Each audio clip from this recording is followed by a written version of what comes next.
Welcome. This is the Late Late Show with BT, and this is a special version. Let me get the exact 18 U.S. Code 1201. This would have begun um, about the early 80s, like 1984, from Holly Hill Drive, and was caught evidently by Detroit 411 customer service. Um, the only thing that I could think of was maybe something happened where there was a call asking, because I've done this myself, where I've called 411 to get the non-emergency number for the police just because I didn't know it and couldn't find it in the phone book. So what I'm thinking was it could be possible that someone called 411 to get around 1984 to get the non-emergency number to the police station there, their local police station. And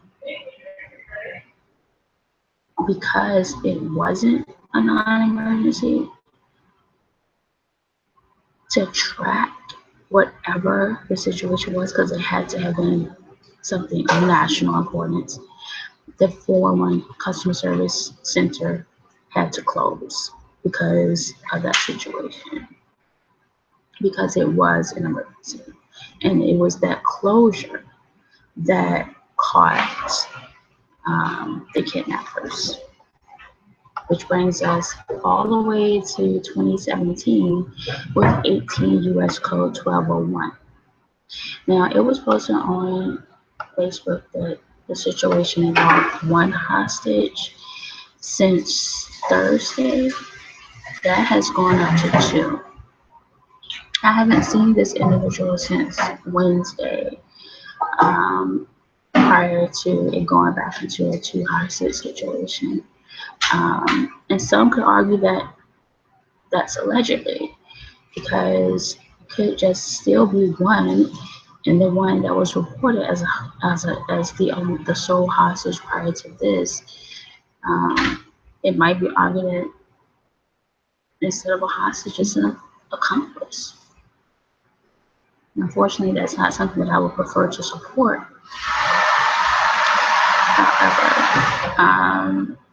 I attempted to go to the Petersburg Bureau of Police. However, prior to this, we did communicate that there's a lack of capable guardians there with regards to this creditor situation that was reported in exact date.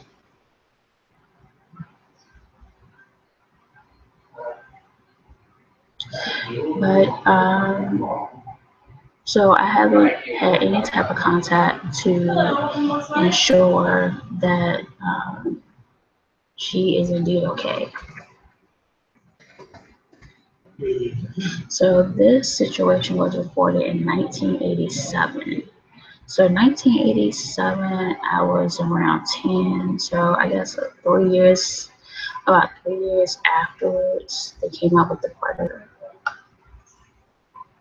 Unfortunately, the actor that played the Predator died. Um, yeah, the one that played the Predator died in '91. So about 4 years later, after doing Predator, he passed away.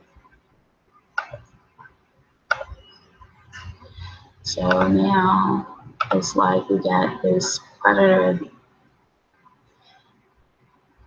like trying to live over Kevin Peter Hall's dead body ever since.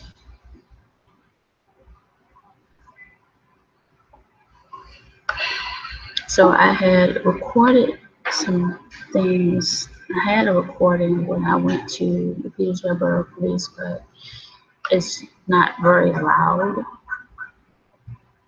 So I'm not able to share that. But that is our theory as to how 411 in Detroit got involved with this US 18 US Code 1201. So we're kind of at a loss because we reported that Petersburg Borough Police is experiencing a lack of capable guardians, and we're just kind of at a loss as to what our next steps are to be.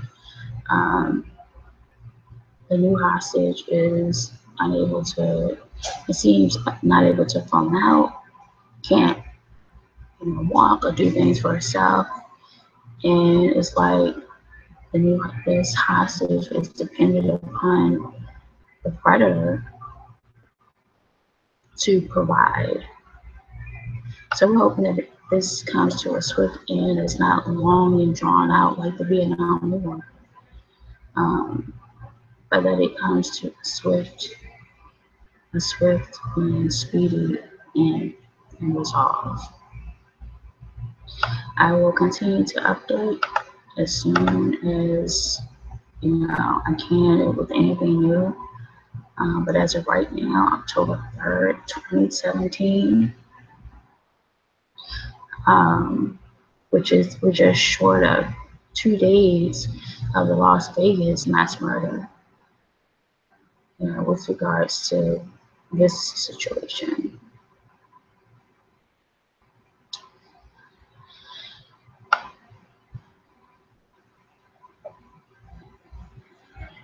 So this has been we're titling this segment "You After the Code," which is on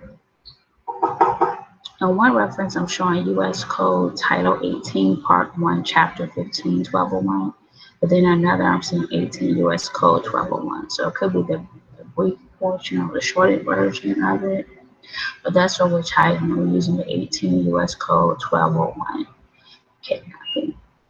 And according to this, it says that whoever unlawfully seizes, confines, inveigles, decoys, kidnaps, abducts, or carries away and holds for ransom or reward or otherwise any person, except in the case of a line by the parent thereof, when 1, the person is willfully transported into interstate or foreign commerce, regardless of whether the person was alive when transported across the state boundary, or the offender travels in interstate or foreign commerce and uses the mail, any means, facility, or instrumentality of interstate or foreign commerce in committing or in furtherance of the commission of the offense.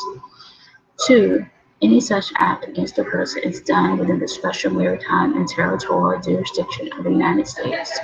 3, any such act against a person is done within the special aircraft jurisdiction of the United States as defined in Section 46501 of Title 49.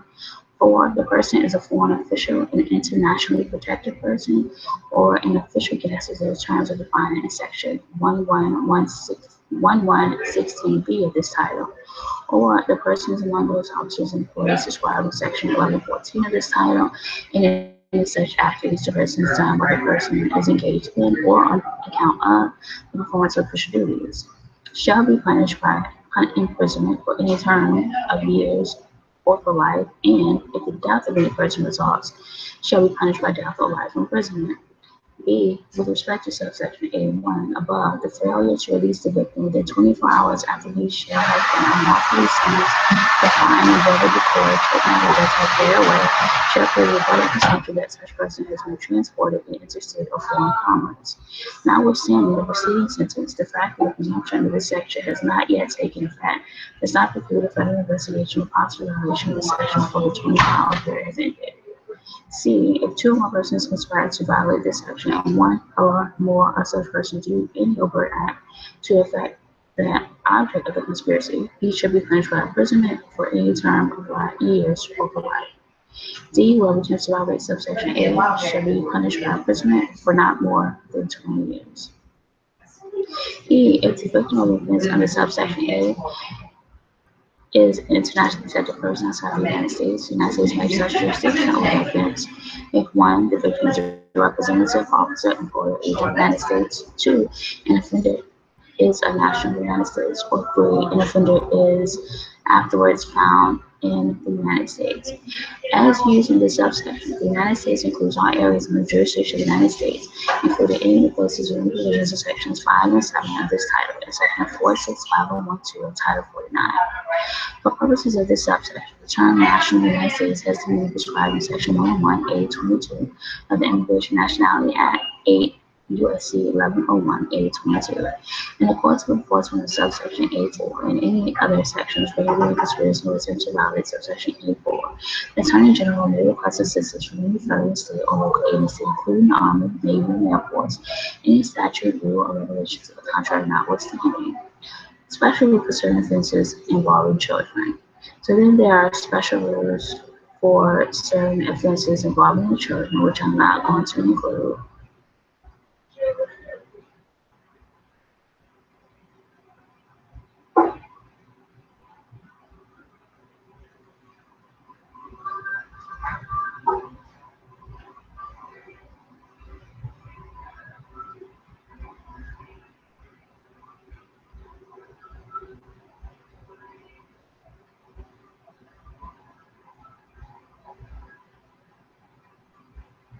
So, what is understood is that federal kidnapping involves when there's an attempt to go across state lines. And so my guess, it could have been, I'm not sure if it was 87, but sometimes around that time when Georgia, Florida, South Carolina, North Carolina, when it got to that point. So this was all before the 1990s. And so fast forward today, we're seeking justice with regard to the creditor that committed this violation.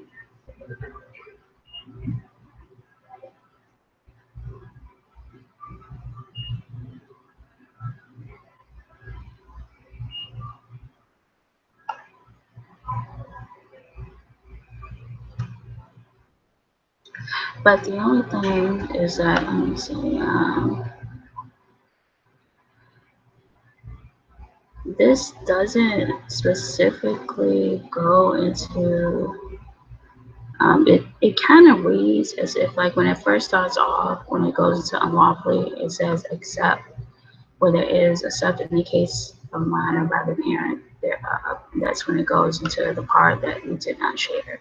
So without that, it's whoever unlawfully seizes, confines, inveigles, decoys, kidnaps, abducts, or carries away, and holds for its reward or otherwise any person when.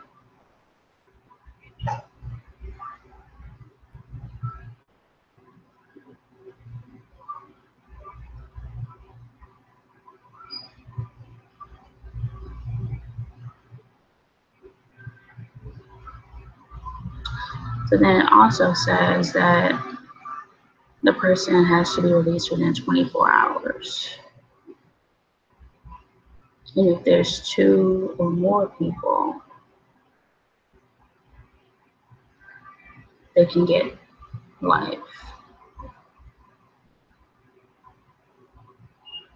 So let's go back to 1. It says the person is willfully transported in interstate or foreign commerce, regardless of whether the person was alive when transported across the state boundary, or the offender travels in interstate or foreign commerce or uses the mail or any means, facility, or instrumentality of interstate or foreign commerce in committing furtherance to the commission of offense. So that's saying that even if the person is willfully transported, regardless if the person was alive, that's still against the law. Even, or it's saying the offender travels in interstate. And that's what we're talking about, the offender that's traveling in interstate or foreign commerce. But they're saying that even if there wasn't travel involved and mail went from one state to another state, that that helped and aided in the kidnapping. So even if it was getting a loan for a car and the loan company was located in a different state, but the loan money was to get a house, or the loan money was to get a car to put the kidnapped in, or the hostage in, or to travel with the kidnapped or the hostages, that is a violation. So even the mail, even if mail from another state was used in it, it is a violation. So that's what we're up against right now. But because it's federal, the case that we have in the court right now, we haven't